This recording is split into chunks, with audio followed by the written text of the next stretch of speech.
ஆண்டவராகிய இயேசு கிறிஸ்துவின் நாமத்தினாலே என் அன்பு சகோதர சகோதரிகளே, இந்த நிகழ்ச்சியின் வாயிலாக உங்களை சந்திப்பதிலே நான் மிக்க மகிழ்ச்சி அடைகிறேன். பிதா, குமாரன், பரிசுத்த ஆவியானவருக்கு மகிமை உண்டாவதாக. சங்கீதம் 138வது சங்கீதம் 6வது வசனத்திலே இப்படியாக வாசிக்கிறோம். கர்த்தர் உயர்ந்தவராயிருந்தும் தாழ்மையுள்ளவனை நோக்கி பார்க்கிறார், மேட்டிமையானவனையோ தூரத்திலிருந்து அறிகிறார். அப்ப தாழ்மையா இருந்தால் கர்த்தருக்கு ரொம்ப பிரியம், மேட்டிமையா இருந்தோம் என்றால் அது கர்த்தருக்கு பிரியமே இல்லாத ஒரு காரியம். இப்படித்தான் ஒரு நல்ல படித்த ஒரு மேதை இருந்தார். அவர் ஒரு நாள் ஒரு இக்கரையிலிருந்து அக்கறைக்கு செல்ல வேண்டும். இடையிலே தண்ணீர் ஓடிக்கொண்டிருந்தது. அப்போ அந்த இடத்துக்கு வந்தார். அப்போ அங்கே ஒரு படகோட்டி அங்கே இருந்தார். அவரை பார்த்து, ஐயா, என்னை அக்கறையிலே போய் விட வேண்டும் என்று சொல்லி அவரிடம் கேட்டார். அவரும், சரி ஐயா, உங்களை விட்டு விடுகிறேன் என்று சொன்னார்.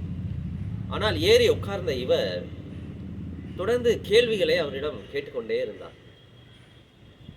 படித்த மேதை அவர் சொன்னார், ஐயா, நீங்கள் உங்களுக்கு எழுத படிக்க தெரியுமா என்று சொல்லி அந்த படகோட்டியை பார்த்து கேட்டார். அப்போ அந்த படகோட்டி சொன்னார், எனக்கு எழுத படிக்க தெரியாது ஐயா என்று சொன்னார்.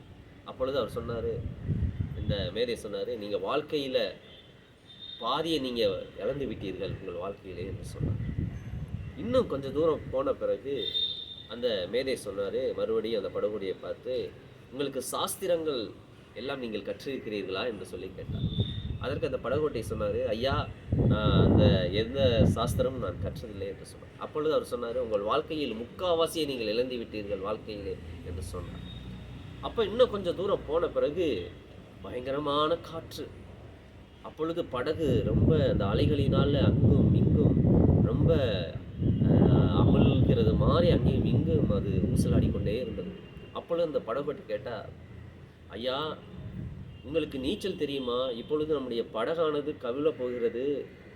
ஏன்னா அலை ஓவராக இருக்கிறது, காற்றும் ரொம்ப அதிகமாக அடிக்கிறது. அதனால் உங்களுக்கு நீச்சல் தெரியுமா என்று சொல்லி கேட்டேன்.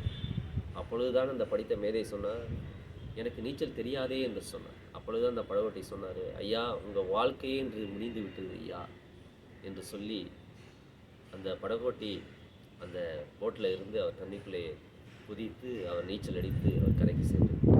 என் அன்பு சகோதர சகோதரிகளே, அப்போ பாருங்க, இந்த மேட்டிமையாய் பேசிக்கொண்டே வந்த இந்த படித்த மேதை அன்றைய தினமே அவனுடைய வாழ்க்கை அழிந்து விட்டது. அதனால தான் மத்தேயு எழுதின சுவிசேஷம் 18வது அதிகாரம் 10வது வசனத்திலே ஆண்டவராக இயேசு கிறிஸ்து சொல்றாரு, இந்த சிறியரில் ஒருவனையும் நீங்கள் அற்பமா எண்ணாதிருங்கள் என்று அருமையாக சொல்கிறார். நாம் யாரையும் அற்பமாக நாம் எண்ணக்கூடாது. அப்படி நாம் தாழ்மையாய் நாம் இருப்போம் என்றால் கர்த்தர் நிச்சயம் நம் ஒவ்வொருவரையும் ஆசீர்வதிப்பார். God bless you. God.